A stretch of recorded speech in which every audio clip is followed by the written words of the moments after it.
This program is brought to you by Pussy Magnets. Put a midge on your friend with a pussy magnet.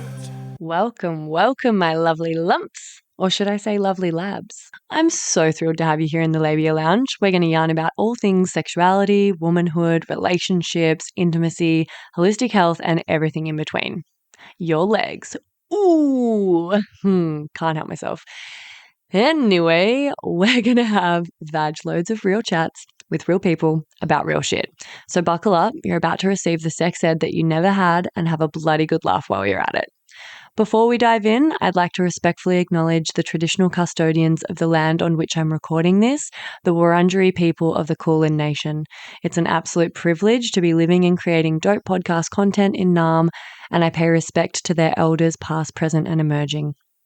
Now, if you're ready, let's flap and do this.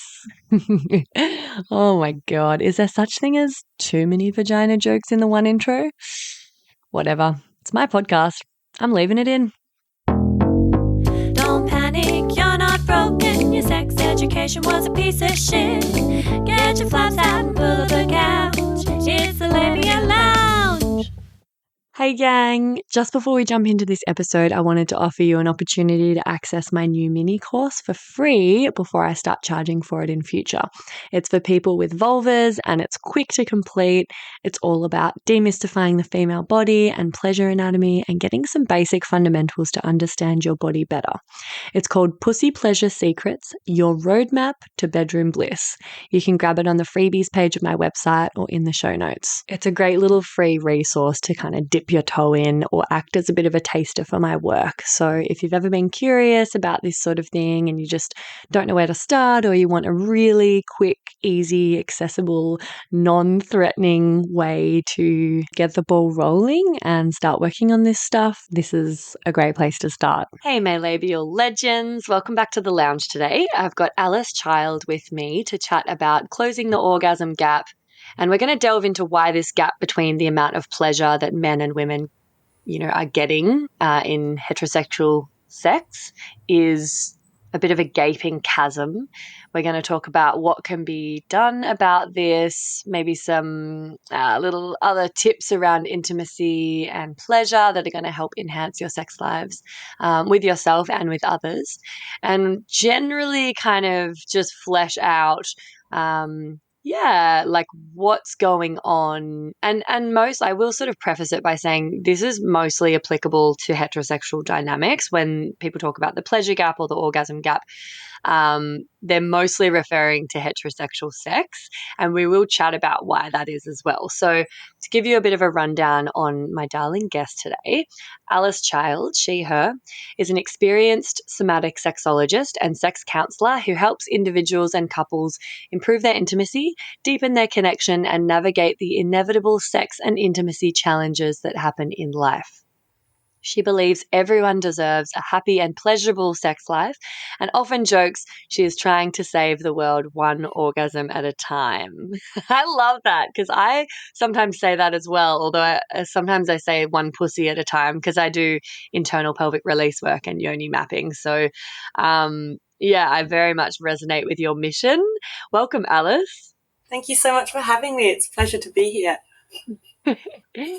So I guess to get us kicked off, maybe let's talk a little bit about what the orgasm gap is. I prefer to call it the pleasure gap just because I think we put enough emphasis and pressure on orgasm as it is, and it's not really even the orgasm that matters. That's not the be all and end all, but whether we're actually getting pleasure and enjoyment out of sex.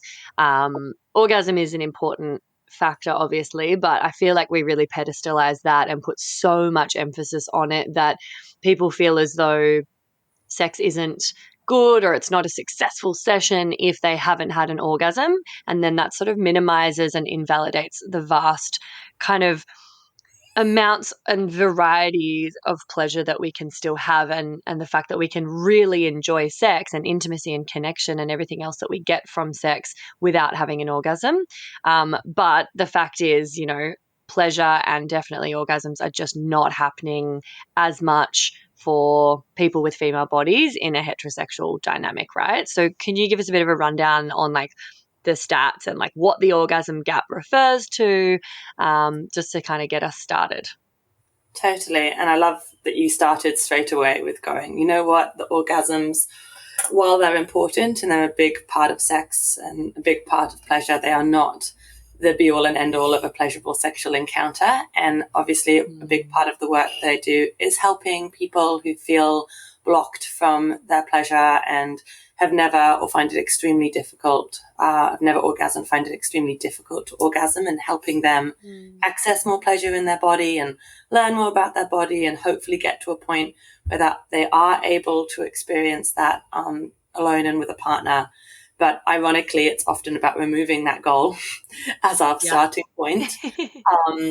And so when they come, like, okay, I know that that's why we're here. I know that that's what we're wanting to hopefully get to. But first, let's remove it as the goal, because so often what's happening is they're so focused on this end point, on this destination, that it's really difficult or impossible to enjoy the journey and to focus on what's feeling good in the moment, because they're so worried about taking too long, or the frustration or the guilt or the pressure or the feeling broken, and all of these really negative thought spirals that can come in and hijack their experience, which of course is the least erotic headspace to be in.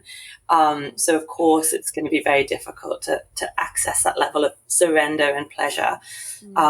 So yeah, we remove it as the goal, knowing that that's what we want to get to. So it enables that sort of open-minded curiosity, which is what's so important when it comes to sort of discovering what your body is capable of and feeling amazing sensations, and just following that curiosity rather than any predetermined outcome or goal. And then ironically, that's when it tends to be more accessible. Yes, to answer your question, what is it? Yeah, so the orgasm gap doesn't seem to be going anywhere. So it's a term that's been around for a while, and they keep doing new studies into it to see if the gap is closing, as we're living in a more sex positive society, but still not there yet. And it isn't going anywhere anytime soon. So what it is, it's the phenomenon that specifically in heterosexual, cisgendered, so straight relationships, there is a consistent gap between the amount of orgasms that are happening between the man and the woman. And that gap is far less pronounced in queer relationships. So both gay relationships, lesbian relationships, and queer relationships. So what is going on here? Why are men consistently having more orgasms than women in straight relationships?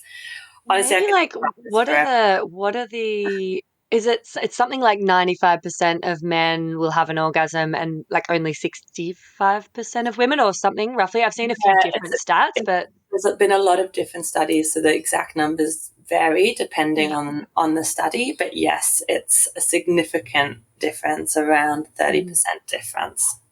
And are they generally kind of collecting data around orgasm alone, or whether the experiences are pleasurable and enjoyable?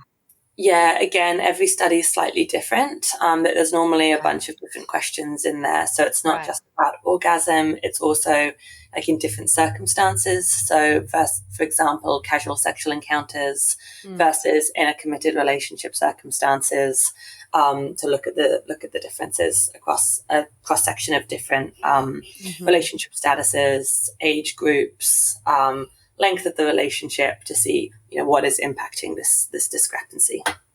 Okay, cool. Yeah, perfect. So yeah, I'll let you continue, and we'll chat about sort of what's creating this gap, and maybe we can incorporate as part of this sort of explanation, like why you think or theorize or know that in queer dynamics there's less of a discrepancy, because that will probably come into some of the factors why. Totally. Do you want me to start talking about some of the factors that is causing it, and then we can talk about why in queer relationships those might be less impactful? Yeah, whatever order you like. Yeah, just go for it. Yeah, cool. So I could honestly talk about this for a very long time. Totally. So I can try and keep it concise. I think one of the biggest ones is education around female pleasure anatomy and vulval pleasure anatomy, specifically clitoral pleasure anatomy. Most people have zero education when it comes to the structure of the clitoris and, you know, how it becomes engorged during arousal and what that means for female pleasure. So, for example, very few people realize that around 80% of women need external, consistent clitoral stimulation in order to reach orgasm. What's portrayed in films and in porn is that, you know, kissing, a little bit of foreplay, less than 5 minutes, interpenetrative sex, you know, simultaneous orgasms happen. And so that's what a lot of people go into their first sexual experiences sort of modeling themselves on. And then when they're not accessing that level of pleasure, they think there's something wrong with them. And often they follow that sort of very one-dimensional sexual script all through life of a bit of making out, a little bit of foreplay, straight to penis going into a vagina. And then, of course, they're not accessing that level of pleasure because the clitoris takes time to become engorged. I'm talking on average 20 minutes. So the amount of foreplay that most people are getting, it's either not the kind of foreplay that their body needs or the kind of foreplay that they enjoy for all sorts of reasons I'll get to in a minute. And often it's not long enough as well. So it's going straight to penis and vagina way too quickly. And they're not getting that consistent, pleasurable external clitoral stimulation that their body's craving and needing either. Yeah. And yeah, big part of that is the education piece. As well, you know, I'm sure all of your listeners are very clitorate and know a lot of this already. But having that, you know, internal clitoral structure, you know, what we see on the X outside of the body is just the tip of the iceberg of the clitoris. And you've got that internal network and structure inside the body as well that hug either side of the vagina. Oh, and even just, I feel like the clitoral structure is still the tip of the iceberg because then you've obviously got like the, you know, urethral sponge, the G spot. You've got the perineal sponge, which is more erectile tissue. You've got like cervical pleasure that's possible. And all of that takes, I would say, like minimum 20 minutes, if not like 40. Like it takes a lot longer for us to have our full erectile network engorged. So I often just try to liken it, just to give people like a bit of an idea, to like, you know, we're having sex with the equivalent of a flaccid penis and expecting it to feel super duper orgasmic. And it's like, no, of course it's not going. Totally. But then without that knowledge, you can see why people feel that I'm the problem. Oh, exactly.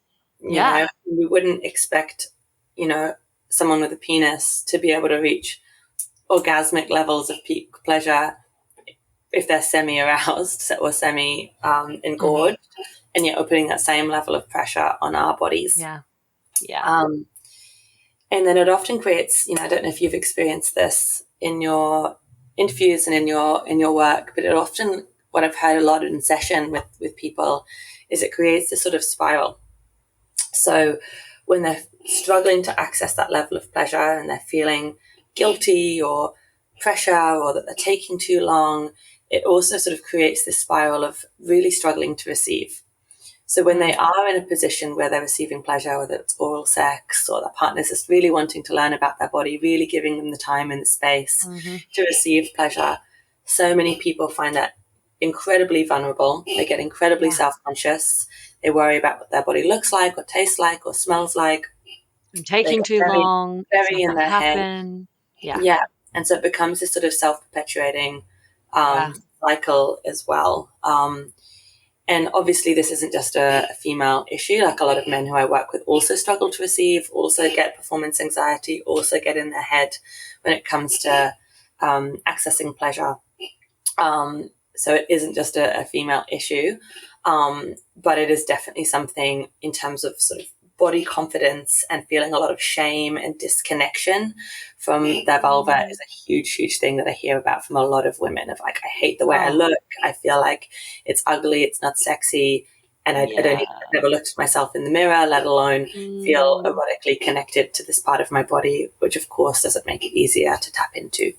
Absolutely. I know it's so, so common. I hear that all the time. And that vicious cycle of like, you know, spiraling and getting more and more in your head and more distracted and preoccupied by these like negative thoughts that put more and more pressure on you, it's really a slippery slope. And because we're socialized as women to not take up space, not take up too much time, not be too needy, generally be givers rather than receivers, that receiving piece is so difficult for people. And then we're so worried that we're taking too long, or the other person's bored, or they're grossed out, or now it's our turn to give because we've got to even the score, especially since we're comparing ourselves, like you mentioned, to that sort of male blueprint of sexuality and what we've seen in the media, and we're kind of modeling ourselves on that and thinking, fuck, well, it's been longer than 5 minutes of quick make out and a finger bang. Why aren't I having orgasmic penetrative sex right now? I better hustle. So we've just got so many things like sort of entering that internal landscape that really make it difficult to be present in our body and relaxed enough and surrendered enough to actually enjoy the pleasure we could be enjoying from just purely receiving. So it's a really complex matter. But yeah, anyway, carry on. No, it's such a beautiful reflection. And so often, and it's really heartbreaking when I'm with a client and we dig under the layers of what's going on for them. I can't even tell you the number of times that we sort of gently and slowly unpeel the layers of the onion on what's going on in that for that person when it comes to sex and intimacy. So often we get to this kernel of, I don't believe that sex is for me. Like there's this inherent belief that sex is for the man. And it's something that I gift. It's something that I gift to him. It's something that I do to keep my husband happy, or I do because it's never supposed to be for me. So of course there's this pleasure imbalance because that's just the way that it is. And they often haven't put voice to that belief, and logically don't believe it. Logically they go, I know it's not just for the man. I know, I love my partner. He wants it to be pleasurable for me. I know that. And yet there's just this internalized, no, it's something that I give to you. And hence why receiving is so hard to access as well. And that can, be coming from all sorts of places. It's not just, clients who I work with a religious background, but, that adds a whole dash of shame and guilt and, Catholic trauma, as More well of as a deluge rather than a dash, I'd say. Exactly. At least a dollop. More than a dollop. Totally. But as well as, there's all of these small little ways that, and giant ways that women have felt objectified, disconnected from their own erotic power, by men, especially straight women. It just builds up and builds up and builds up. And then, of course, it's going to feel very hard to feel like your authentic blueprint, your authentic sexual expression. And I think as well, I've definitely observed that in straight relationships, there's also a narrower definition of sex. So straight people tend to define sex as a penis entering a vagina, whereas in queer relationships, they're by necessity and also tend to be a lot more open-minded and communicative and explorative. Again, that's a huge generalization, but I think it holds merit. As a result of that, there is this much wider definition of what is sexual intimacy, what is sexual exploration. There's a lot more give and take, more like turn taking and desiring to explore each other's bodies and turn-ons, and a much wider definition of what is intimacy.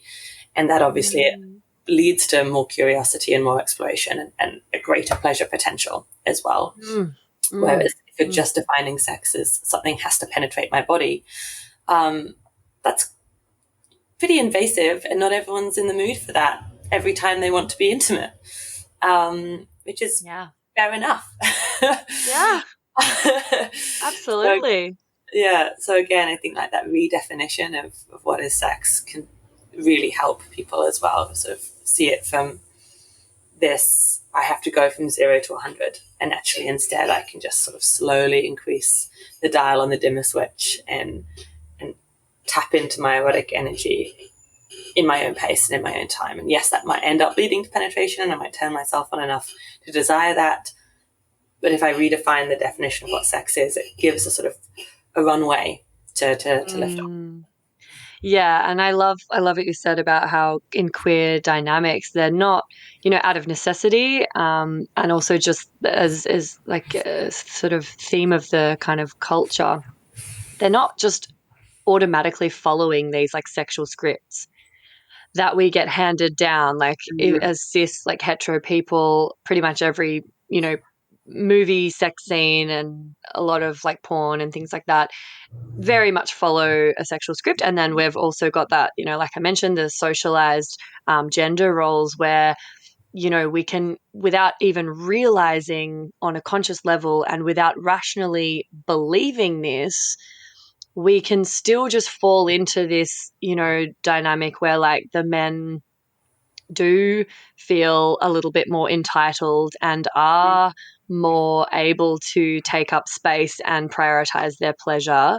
And the women fall into the people-pleasing, self-sacrificing, kind of giving role of like caretaking other people's needs and prioritizing others' pleasure, without even, realizing we're fucking doing it. And that's so much, the gender roles that have been conditioned and socialized into us have a sneaky way of playing out in all sorts of, areas that we probably aren't even aware of. Whereas I think in like queer sexual dynamics, they can't default to that. They're not just falling into that. They've probably already reflected so much more on gender and identity and their sexuality and all of this stuff. They've had to learn to communicate more maturely and clearly. They've had to do a lot of reflection on this, and they've had to fucking figure out what works for them and find new scripts and formulas, and and just haven't automatically gone to that default heterosexual kind of penis in vagina, man, woman script. So I think that's really fucking cool, and we can take so many leaves out of that book. Because when you're not able to just default to the sort of normcore mainstream narratives that we've been socialized to follow, oh my God, there's so much more creativity and possibility and exploration and curiosity. And those are things that lend themselves to great sex, I think, and more like deeper intimacy. So yeah, I'm curious, like, what are some other kind of contributing factors that make this orgasm or pleasure gap possible and like keep it thriving? I know. Thriving is probably the wrong word. Keep it like the monster that feeds the monster. Hey, baby babes. Sorry to interrupt. I just had to pop my head into the lounge here and mention another virtual lounge that I'd love you to get around. It's the Labia Lounge Facebook group that I've created for listeners of the potty to mingle in. There you'll find extra bits and bobs like freebies, behind the scenes, or discounts for offerings from guests who have been interviewed on the podcast. There'll also be, hopefully, inspiring, thought-provoking conversations and support from a community of labial legends like yourself. My vision for this is that it becomes a really supportive, educational, and hilarious resource for you to have more access to me and a safe space to ask questions you can't ask anywhere else. So head over to the links in the show notes or look up the Labia Lounge group in Facebook, and I'll see you in there. And now, back to the episode. But yeah, I love what you're saying, and also just to build on what you said around the exploration and the necessity of self-reflection and communication that comes from queer communities. I would say the same in terms of the kink, BDSM, and also ethically non-monogamous communities. Yeah. Because again, it's the same. By necessity, you become a better communicator. If you've got multiple partners, you have to be very good at understanding your own boundaries and, restraints and desires and what you want and what you don't want and how to talk about it and how to self-soothe and balance your own emotional regulation. Same with the kinksters. You have to be really good at talking about sex, because otherwise you're going to get yourself into some situations that feel very unsafe very quickly, and get very good with things like safe words and aftercare and boundaries. And so any sort of community that is already exploring sexuality and relationships in a way that fits outside of, quote unquote, the norm, are having better sex.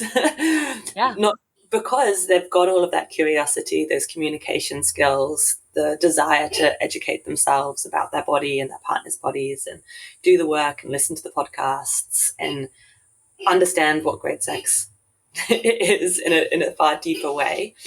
And what we see where most people, or where a lot of people turn to for education, is just porn, which of course isn't real life. And so that's a huge contributor as well. So why is it still thriving?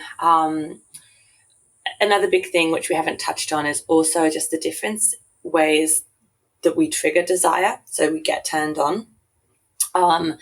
Statistically, and obviously Emily Nagoski talks about this a lot in her book, Come As You Are. If you haven't read it, read it, everyone listening. Right, So cool. it's so wonderful. So if you are struggling with the orgasm gap, I think that shines a beautiful light and on the neuroscience behind female desire as well. But what she talks about a lot is this idea of responsive desire being statistically much more common in women as well. And responsive desire is essentially the idea that, unlike spontaneous desire, which is a sort of strike of lightning sort of feeling of the light switch is just flicked on, and I'm suddenly feeling horny and in the mood, and I could be in the mood for sex. This could happen, for example, just walking down the street, feeling good in yourself, and your phone vibrates, and look, it's the person that you're dating, and just seeing their name makes you go, oh yeah, I could be in the mood for sex, right? That's spontaneous. I could fuck. Yeah, and that's far more common in early stage relationships, and statistically it's also more common in men. And then for a lot of women, that spontaneous desire style shifts into responsive desire later in life or in a longer term relationship. And that's when a lot of women come to work with me and they think, I've lost my libido, it's disappeared. I feel really broken. I feel like I've lost this huge part of myself and I'm really struggling with this. And often when we dig a little bit deeper, they've not lost their libido, they're still able to trigger their desire. But in order to trigger their desire, they need to be in the right headspace. The context and the environment needs to be right. The right kind of stimulus needs to be happening for the right level of time. And if they give themselves time and remove the pressure and get that headspace and environment right, they are really able to tap into their desire. They are able to trigger it. And this is that idea of like, I want to want it. I'm open for sex to happen, but I'm not there right now. And because we see the world in a very binary way often, do you want to have sex? Yes or no?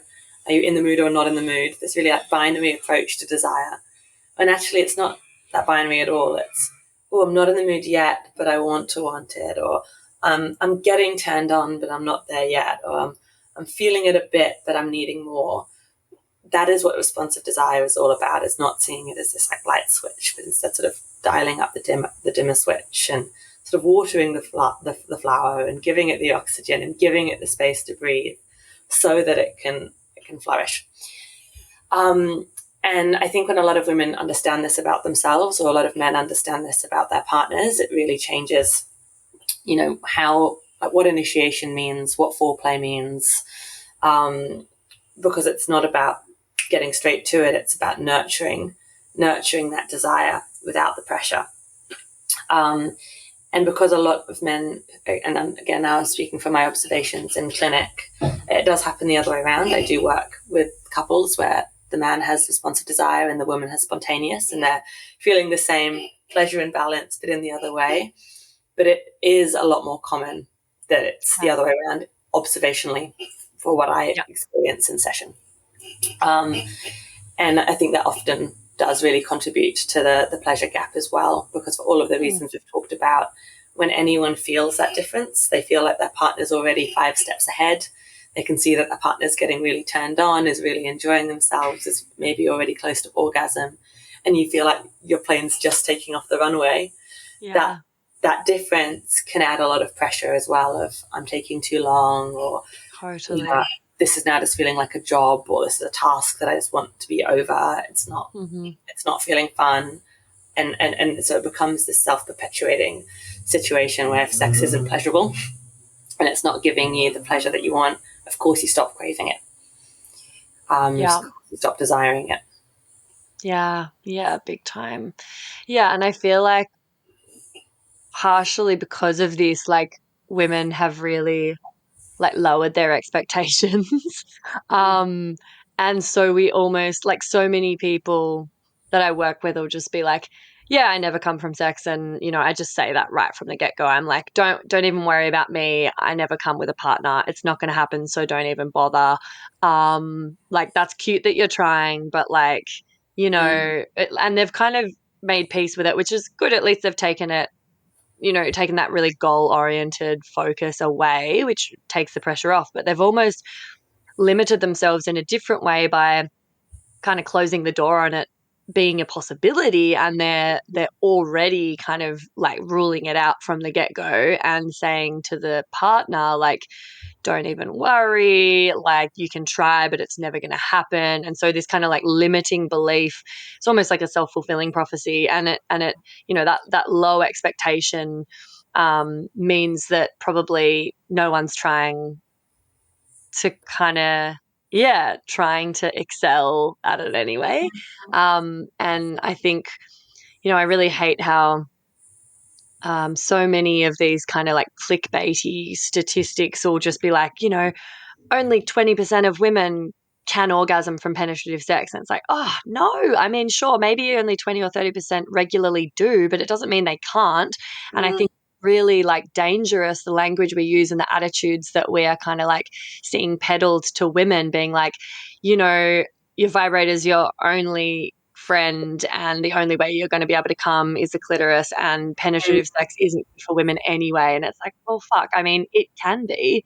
It's definitely not going to be if you've already given up on it and you don't even bother exploring the possibility that you might be able to train your body to enjoy that, or train a partner to do it in a way that feels enjoyable to you. So yeah, the kind of limiting beliefs around what our bodies are capable of, I think really come into it as well. And so many people struggle to orgasm with a partner, because, you know, it's harder to stay out of, like, we get stuck in our heads a lot more. There's more pressure when there's another person there, and it's more difficult to kind of surrender and lose composure and, you know, really let yourself spill over into orgasm when there is that other person there. But yeah, when they're already kind of pretty fast out of the gates and you're like, oh shit, my plane's only just sort of taking off, like you said, you know, they can just give up before it's even started and go, oh, okay, they're just resigned to it, I suppose. Yeah, which is a big shame. It's also, I think, a great reflection on the fact that advice and support is so individual for different people, because some people do need to be told, hey, focus on the clitoris. Like, it's okay to give yourself external clitoral pleasure. You're not broken if you're struggling to orgasm from penetration alone. Like, it's the most sensitive part of the body. Whereas other people know that and have as you say, have put themselves into this box of, now I'm just a clitoral vibrator girl. Like, that's what I need. Whereas actually the body is very adaptable. It's called neuroplasticity. We can learn new pathways for pleasure. We might never have achieved an internal orgasm so far, or an orgasm that's stimulated with breath and full body, you know, breath work and touch and sensation and different erogenous zones and kink and all of the different ways of experiencing peak levels of orgasmicity, even if it feels like a very different type of orgasm to the clitoral orgasm with a vibrator that you're used to, and allowing people to open up the possibility of what their body is capable of achieving. All the way, you know, it's why these podcasts are so fantastic, and access to education that talk about these things are so fantastic, but also understanding that everyone's place in their journey is so different. And some people are needing to really learn about, just get a vibrator and you might really discover something about your body that you had no idea. And other people are needing to do the opposite, to get out of that limiting belief that vibrators are the only way that they can experience pleasure. And another great example of that is, you know, your story around telling someone before sex, I can't orgasm.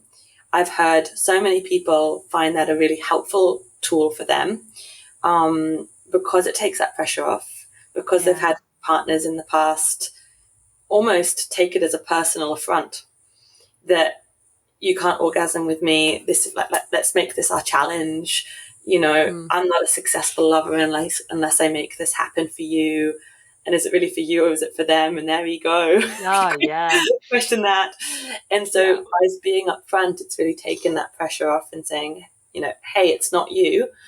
Don't try and make this your own personal project. That is not going to make this more enjoyable for me either. Let's enjoy it for what it is. But you're right, for other people saying that might put them in a box and go, I'm not even open to exploring my pleasure potential. So it's so individual. And if you're listening and you do really struggle with your orgasm, recognize that it is a really individual journey, and some of the advice and support that we're giving might work for some people, it might not work for you, and just really listen to your own body and feel into your own truth here, because it's such an individual journey about what might be contributing to you. And of course, like, there's another person involved, so it's so individual for you, and then it's really individual to them and the two of you as a partner dynamic, because you could, I've heard it going all different ways. Like, if they say, look, I don't come with a partner, don't even worry about it, the guy can take that as a challenge, and then there's more focus on it, and he's hell-bent on making it happen and being the first person to, and then that puts more pressure on. And then some people are like, relieved when they bring it up, because it takes the pressure off. It just acknowledges, hey, this isn't the most important thing. I still enjoy all of the pleasure and connection that we can explore together. But please don't take it personally if I don't orgasm. That's not you, and then that can be a really beautiful way to open up more communication and exploration without the pressure. So it can kind of go so differently depending on how that information's received by the man as well. Yeah, so true. Yeah, or the woman, because I've definitely worked with men who struggle to ejaculate or have difficulties around maintaining an erection and things like that. And it's been very freeing for them to just say, hey, it's not you. This is just something that kind of happens, and it's nothing personal, and it's not a big deal. And then that takes so much pressure off them. But if that's received poorly by the woman, and she's like, oh my God, you're not attracted to me, or like, what does this mean about, it can just be more stressful. So it's always like down to, communication and how that's given and received, and how you can work together to get on the same page and have like compassion and like care for one another. But God, it's so complex, isn't it? I mean, I love this stuff, but I totally get why people find it hard. Yeah, exactly. And, we talk about sex, all day, every day. It's our bread and butter. So these are comfortable topics for us. But for most people, we're conditioned to believe that talking about sex is awkward and embarrassing and awful. And so add on top of that all of the impossibility of even finding the language of saying the word vulva, let alone talking to your partner about what's going on in your body. Totally. It's crippling. And so it's really, really difficult. Totally. Something that you said made me think of as well, this sort of human behavior that I've observed a lot, which again often comes from a really lovely place, but isn't always helpful, which is when you think that your partner is, close to orgasm or having a great time, a lot of people's reaction in those moments is like chase it, because they're wanting to give their partner a good time. So you can, tell that body is moving in a certain way, that breath has changed. They're like right there. You're like, I think I'm getting them so close. This is great. And rather than just staying and doing what you're doing, because it's clearly working, a lot of people are like, it's time for the grand finale. I'm going to go.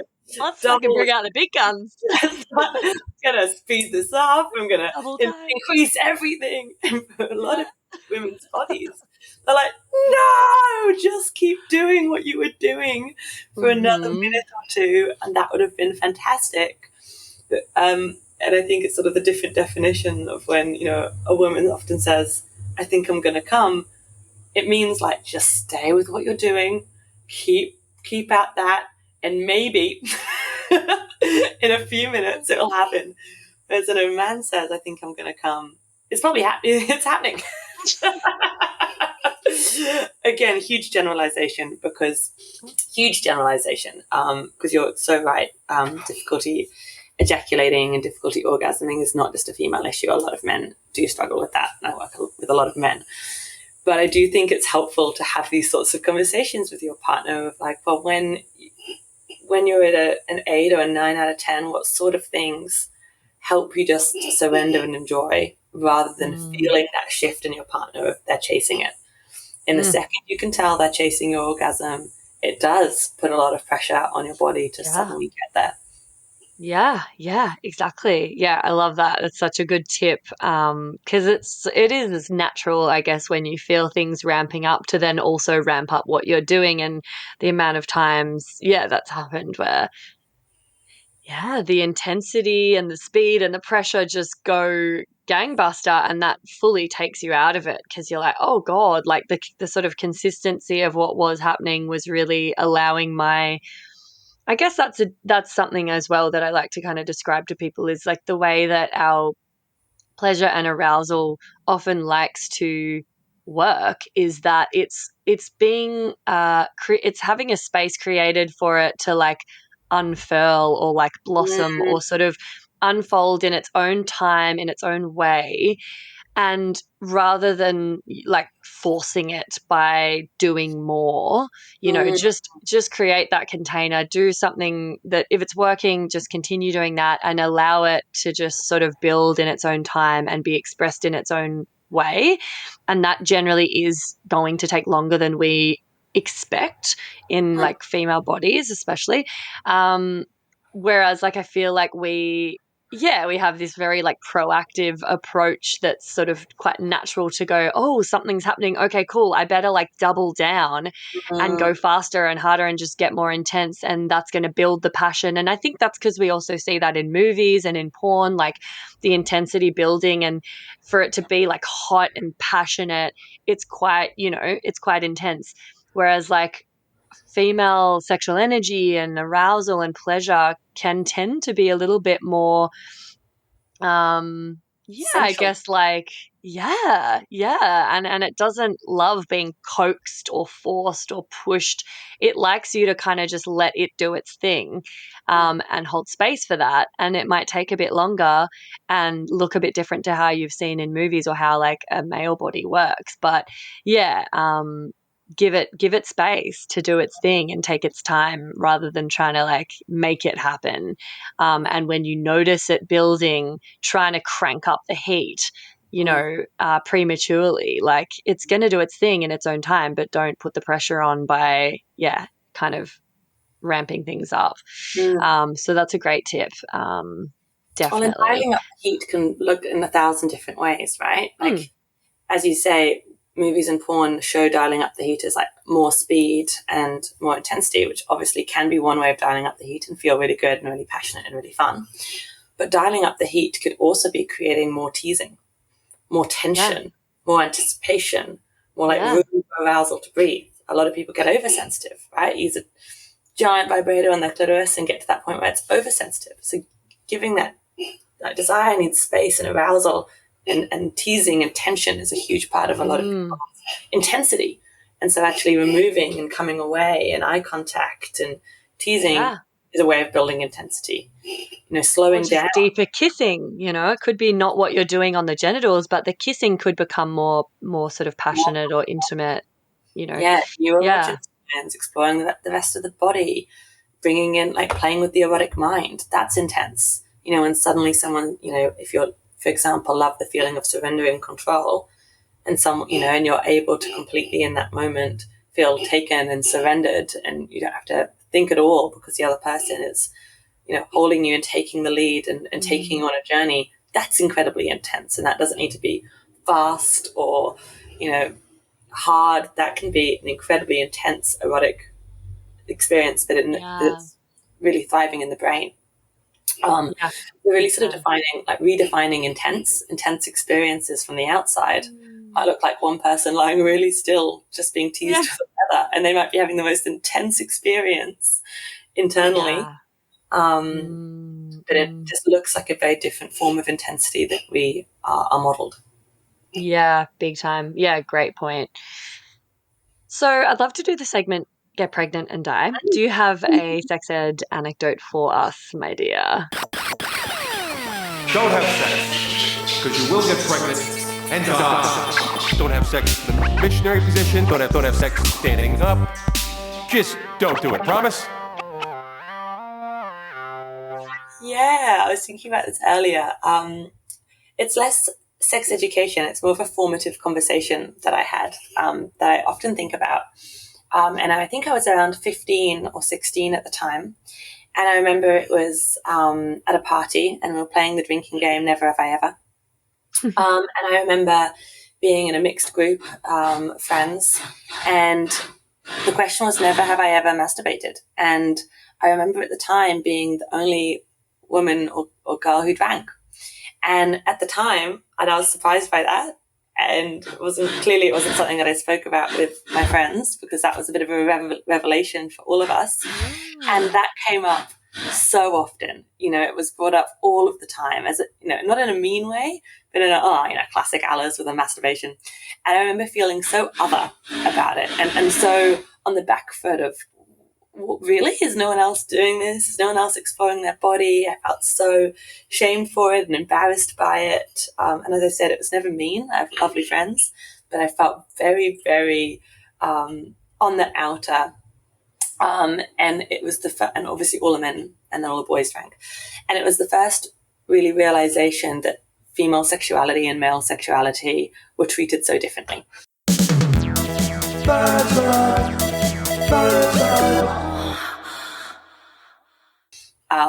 And yeah, it was very confronting as this idea that it's okay for men to talk about it so openly. At least in my experience growing up, it was a part of the conversations that boys were allowed to have, but I felt like it was a conversation that me and my girlfriends were allowed to have. So that was very interesting.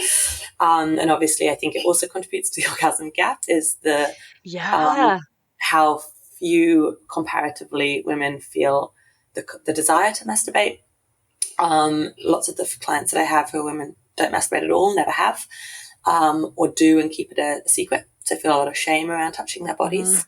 And haven't really had the time or the space or the desire to explore their own body and learn what they like. So then when a partner goes, can you show me what you're into? Can you show me what your body likes? They're like, I don't know.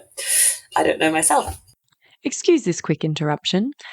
I'm shamelessly seeking reviews and 5-star ratings for the potty because, as I'm sure you've noticed by now, it's pretty fab. And the more people who get to hear it, the more people I can help with it. Reviews and ratings actually do make a big difference to this little independent podcaster.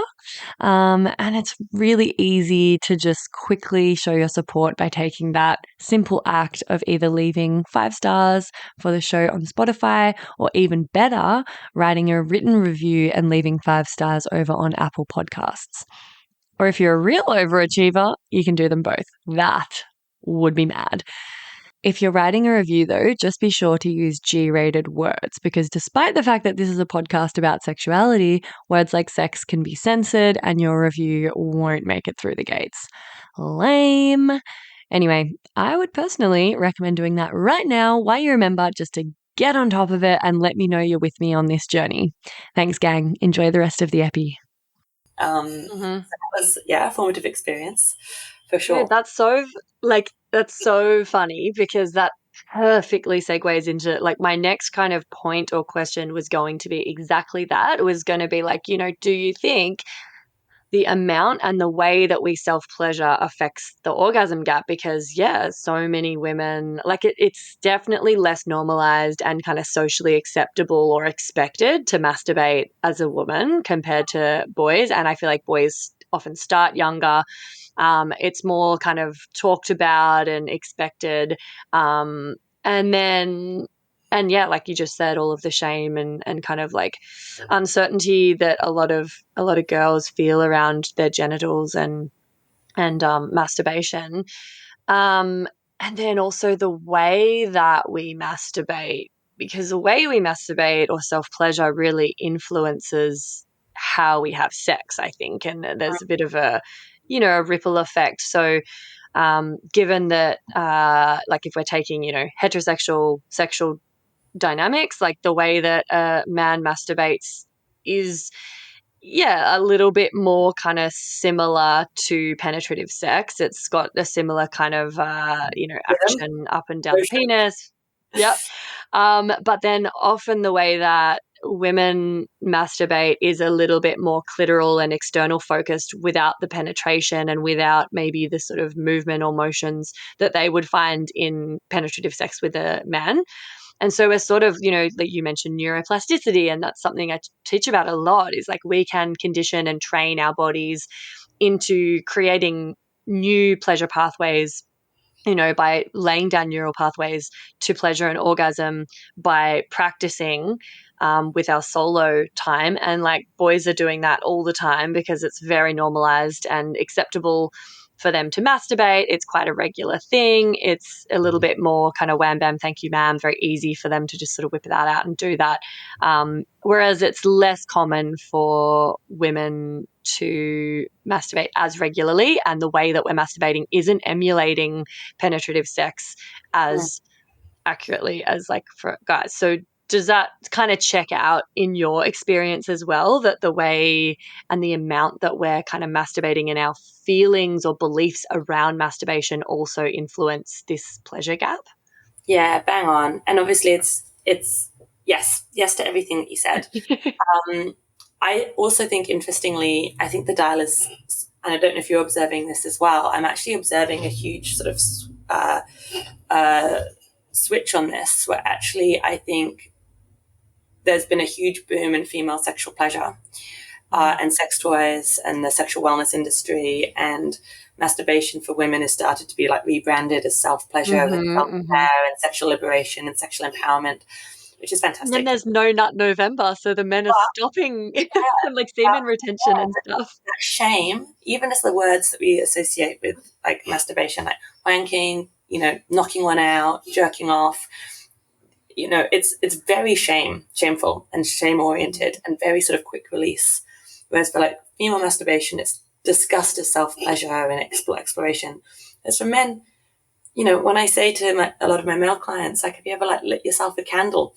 Have you ever used lube? Have you ever tried different strokes or sensations? So many people are like, no, like I've never seen it as like something which is a gift to my body or that's pleasure for my body. It's this shameful, sort of quick, in the shower, secretive thing. Yeah. And that is also because of media and society.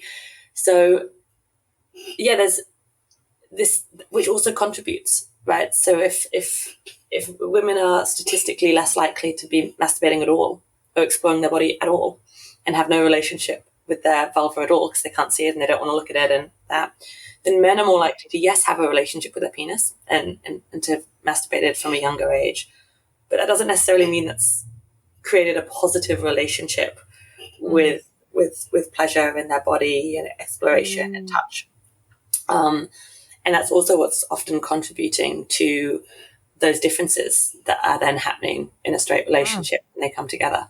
Because men's conditioned a sort of more quick release style approach. It's often very porn centric, not always, again, talking in generalizations, but a lot of using the head to get turned on. So visual stimulation, porn, and then you remove that stimulus. And then that's why so many men struggle with things like erectile difficulties and premature ejaculation, because they feel very disconnected to what turns on their body.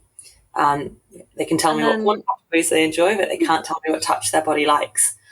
So very, very disconnected from what actually turns on their body.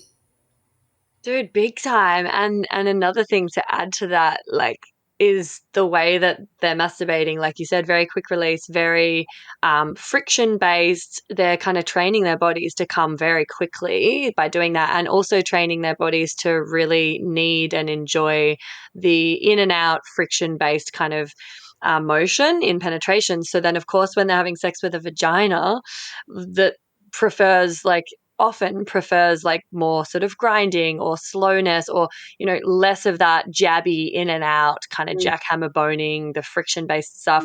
Not only have they been kind of training their bodies to come more quickly with the way that they masturbate, but there's this thing that we kind of in the industry called death grip syndrome, where they basically grip their penis and don't even use lube, and they masturbate very hard and fast and friction based.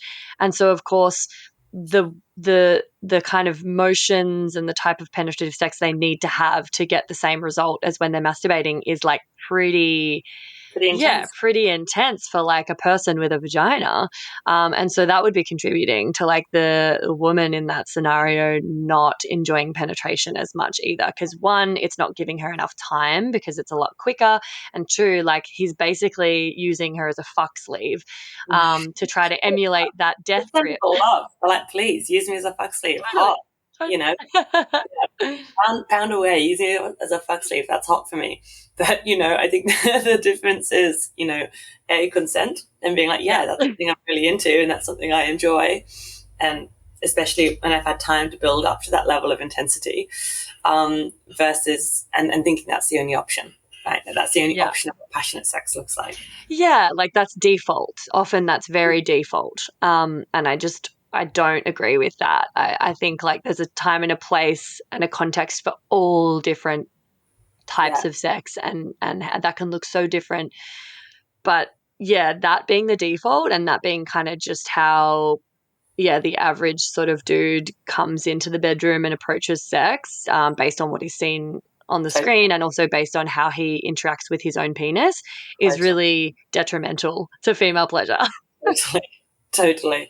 And, you know, look, most people don't want to feel like, a fleshlight. Most people don't want to feel like their body is being used for someone else's pleasure.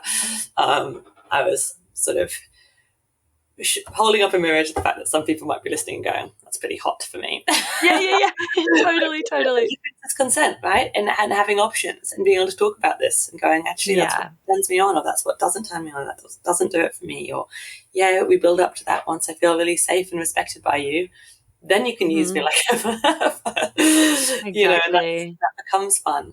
But not as the default and not just expecting that's what great sex is. Yeah, exactly. It's just this thing that started happening where like a lot of things that would usually be relegated to the kink or BDSM realm because they are quite intense and do require a lot of like consent and communication are now being thrown into the default sex just because of, you know, porn. So like choking and that sort of like, you know, jackhammer boning like a fuck sleep sex is just happening with zero communication or consent around like, do you even want this? Does this feel good for you? If you do want it, how much like warm up or prep do you need, and what do you need to like get you ready for that sort of treatment? And I think like, that's the worrying thing is like there's so many different ways to do this that can be enjoyable for people, but the default just becoming quite I mean, involving so many things that would actually normally require the BDSM talk and a lot of communication and consent. That's scary to me that now, especially like younger guys who have grown up with porn and haven't got a lot of experience or confidence with kind of navigating the sexual erotic waters with a woman. And then the women who also don't have much experience potentially and are just like going along with it are like thrown into quite intense, kinky sex scenes without realizing that it's kink and just thinking that's like normal sex. Yeah, bang on. And I think that's really beautifully put. And it is hard to muster up the courage to say, what do you like? Does this feel good? How could this feel even better? Show me what you're into. That's hard. That's vulnerable for a lot of people. And then that's made even harder when someone goes, I don't know. Just do what you think. You know, I'm not sure either. And that's the harm of using porn as education, because it doesn't, it models all of what you've just described, but it models none of the, how do we actually make sure that both people are into it? Yeah, big time. So, all right, what other things can be kind of done to like close the gap? We've talked about a lot of contributing factors. You mentioned education, also this kind of new wave of like sexual empowerment that's sweeping womankind is obviously great, can be sort of problematic in some ways as well, because it's still kind of designed by the patriarchy and trying to get us to like consume things. But it's an improvement. What are some and communication being a massive, massive one that's just woven into every single element of both of our work, I imagine. Do you want to elaborate on any of those, or are there other things like some tips, or even like on a, tips for individuals, but on a larger scale, like systemically, if you have any theories about what might be really helpful at closing this gap, like feel free to just riff. Yeah, cool. Point on communication. A lot of people, as you said, struggle with talking about these things. So a nice beginning entry level idea, if you're listening, you're like, oh, how do I start these sorts of conversations?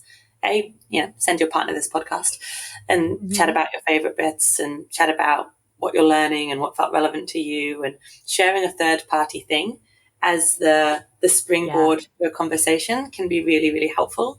So if you're following sex positive Instagram accounts or reading certain books or listening to certain podcasts, to have a little book club, have a little, podcast book club equivalent to start getting the conversation going around these topics. It can be really helpful if it's not just off the back of nothing. Feels more vulnerable. And another thing is start getting into the habit of chatting after intimacy. So not just sex, but if you've had a good massage, had a good date night, but yes, definitely after sex, and get in the habit of sort of sharing your favorite bits. A lot of people just go straight to sleep after sex or have a little cuddle and then just go back into their day. But actually turning to each other and going, what's your favorite bit? What was your highlight? I loved it when you looked at me in the eye. It just looked so connected and just felt so intense. I felt like our souls just met in that moment, and being able to share a highlight and then getting under the hood even deeper and saying why. Why did that feel so amazing? Why was that so hot? Why was that so fun? Why was that so connective? And get them to share the same. Because often when you do this, you end up learning something about them that you'd have never otherwise spoken about, or maybe they've never even put words to themselves. And also you often have two very different highlights, or sometimes the same highlight for two very different reasons.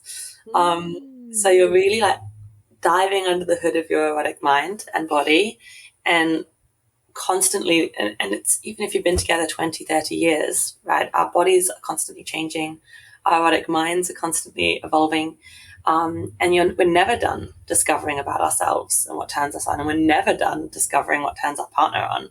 So, I walk the walk here. I do this every single time I have sex because it's the best conversation, and you learn so much.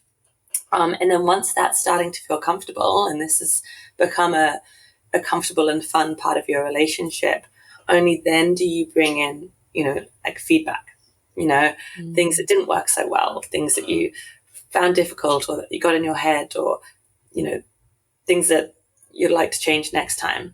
Because the problem is if you just start, and that's what a lot of people do, they only talk about sex if they're saying, hey, I'm noticing XYZ things, I'm not really into it or whatever, and they only use the negative to talk about sex.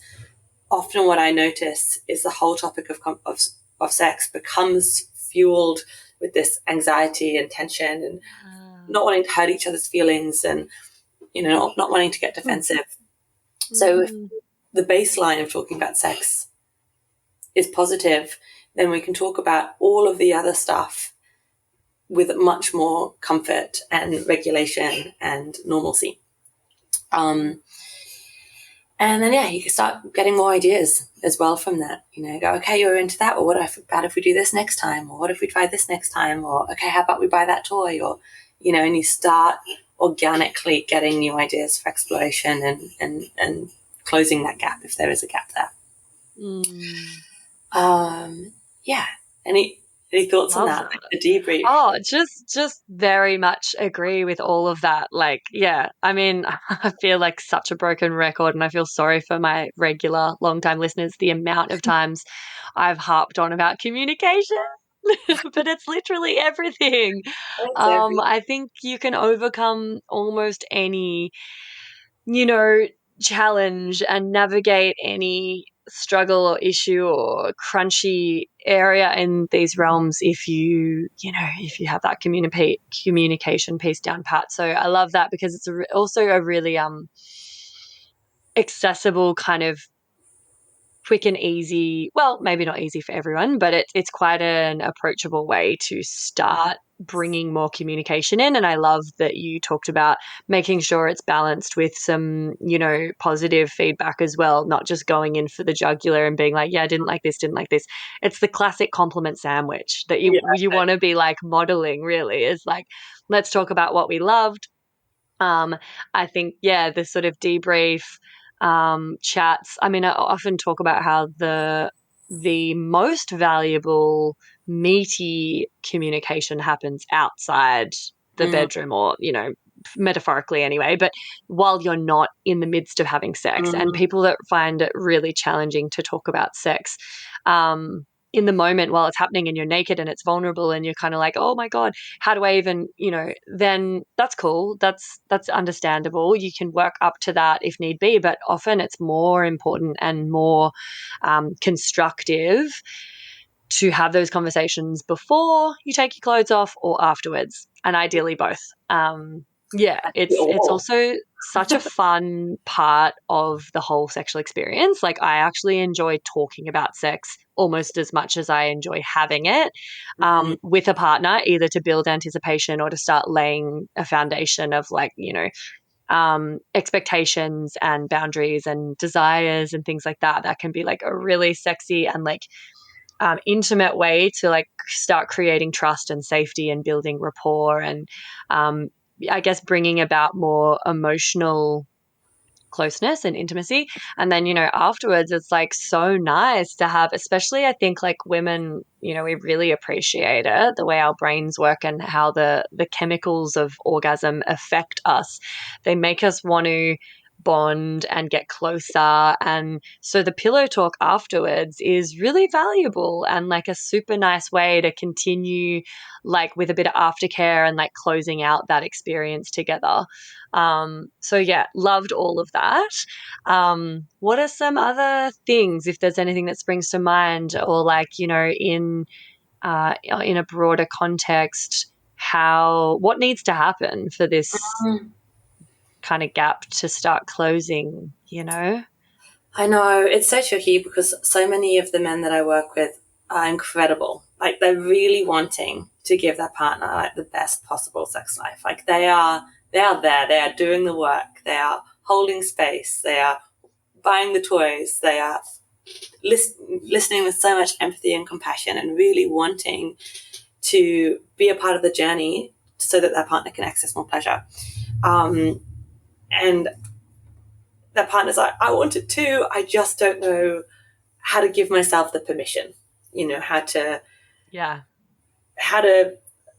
feel safe to surrender. Safety is a huge thing that we haven't even touched upon. A lot of women have experienced sexual trauma and abuse and violence, and even if they've got a fantastic partner in front of them, the body remembers, and it is hard, very hard, and it takes a lot of time and work and tools to access pleasure in your body again and feel safe enough to surrender into those experiences and to feel pleasure. So yeah, it's difficult. It's by no means, the men's fault, I guess is what I'm saying. It's society's fault in all of these small little ways that build the picture.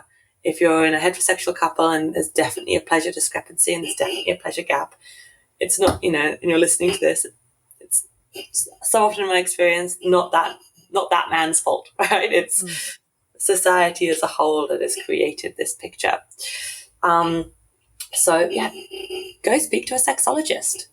We exist and we have a job for a reason, because these can be very complicated situations, and these are often dynamics that have grown over years. And so you've sort of fallen into communication cycles that you may not be aware of because you're in the middle of it. cycles of sex and beliefs around sex and beliefs about your body and beliefs around pleasure that you may not be aware of because you're in the middle of it. So being okay to get support and get some external perspective and tools. And love that. And know that it's normal.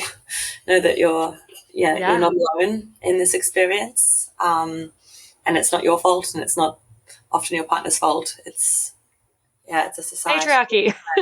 Exactly. Literally. I think like so much of it, like sure there are anatomical and hormonal sort of, physiological structural reasons that it can take a little bit more time or sometimes be more difficult maybe for, a woman to orgasm. But I think mostly it all comes back to, the sort of patriarchal portrayal of like gender roles and expectations around gender and sexuality, and men and women, and like the scripts that we're brought up on, and then the sort of like continuation of those patriarchal systems and beliefs is like the like kind of the water that we're swimming in is like sending us messages from before we come out of the womb around this stuff that's wrong and super not helpful.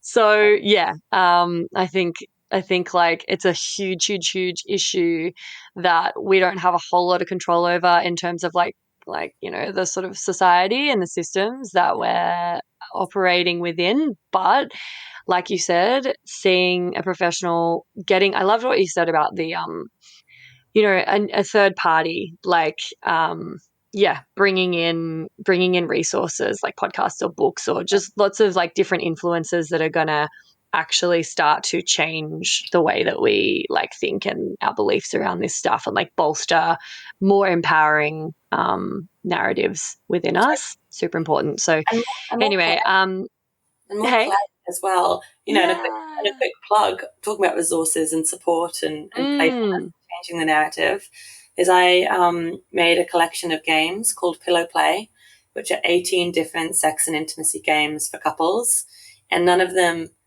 are sex. They dial up in spiciness and in erotic energy, but many of them are just communication or massage games or communication games. Some of them are really silly. Some of them are really emotionally connective and romantic. Some of them are very spicy and sexual. And so you can kind of choose your flavor. But first and foremost, they're all designed to encourage curiosity and play and open communication. And you're learning skills along the way. And I developed that because the topic of sex is shrouded with a lot of awkwardness and pressure and tension for a lot of the couples that I was working with. Yeah. And I wanted just to give them some resources just to go and have fun together again. I think when it comes to a pleasure gap and an orgasm gap, there's so many different contributing factors that could be contributing to that in your relationship, whether it's communication, whether it's not knowing about your body, not knowing how to ask for what you want, not really knowing how to explore all of the different avenues that are on the sexual menu, not really having access to know how to do that discovery. And so Pillow Play has kind of been designed with that at heart. It sort of takes you on a journey through all of these like different flavors and skills. So if you're listening and you're craving a bit of, pleasure for Christmas, that could be something to check out. And you've given us a discount code to get it for 50% off. So I'll put that in the Facebook group, the Labia Lounge Facebook group. So for anyone that wants to grab that, we've got a half price discount code courtesy of Alice. Thank you, my darling. It sounds incredible. And I think those tools are so valuable and can be the entry point for people to literally transform their whole fucking relationship. So if you have time, would you be so kind as to share a quick TMI story with us, or do you have to bounce? No. TMI, we love it. TMI, we love it. I can share a quick TMI story. All right. Hey, me again. If you'd like to support the potty and you've already given it 5 stars on whatever platform you're listening on, I want to mention that you can buy some really dope merch from the website and get yourself a Labia Lounge tote, tee, togs. Yep, you heard that right. I even have Labia Lounge bathers. Or a cute fanny pack if that'd blow your hair back. So if fashion isn't your passion though, you can donate to my Buy Me a Coffee donation page, which is actually called Buy Me a Soy Chai Latte, because I'll be the first to admit I'm a bit of a Melbourne cafe tosser like that. And yes, that is my coffee order. You can do a once-off donation or an ongoing membership and sponsor me for as little as 3 fat ones a month. And I also offer one-on-one coaching and online courses that'll help you level up your sex life and relationship with yourself and others in a really big way. So every bit helps, because it ain't cheap to put out a sweet podcast into the world every week out of my own pocket. So I will be undyingly grateful if you support me and my biz financially in any of these ways. And if you like, I'll even give you a mental BJ with my mind from the lounge itself. Saucy. And I'll pop the links in the show notes. Thank you. Later. I'll share a quick sex toy mishap story. I have so many sex toy mishap stories, actually, of things found by, unsuspecting parents and what have you. Always Google whether sex toys are legal in the country that you're traveling to. I recommend that, unless you want a really awkward conversation in customs with a Vanuatu security man about your giant dildo that he finds. But one mishap that's happened fairly recently was that awful story of someone whose butt plug went inside them. Oh, no. And so as a sexologist, right, it had a flair, it had the base, it had all of the things that we look for as a good product, and it disappeared. And luckily it came out very quickly afterwards. I didn't have to go to hospital. Okay. But that was an alarming few minutes. Oh my God, I bet. Even with the flared base. Even with the flared base, I know. So I guess the life lesson there is relax, breathe, assume the squatting position, breathe deep. Gosh. Yeah. Nightmare fuel. Nightmare. And that, it can happen to the best of us. Actually, totally. At least you didn't have to go to hospital. That would have been embarrassing as a sexologist. As a sexologist, I sort of saw the Daily Mail article write itself.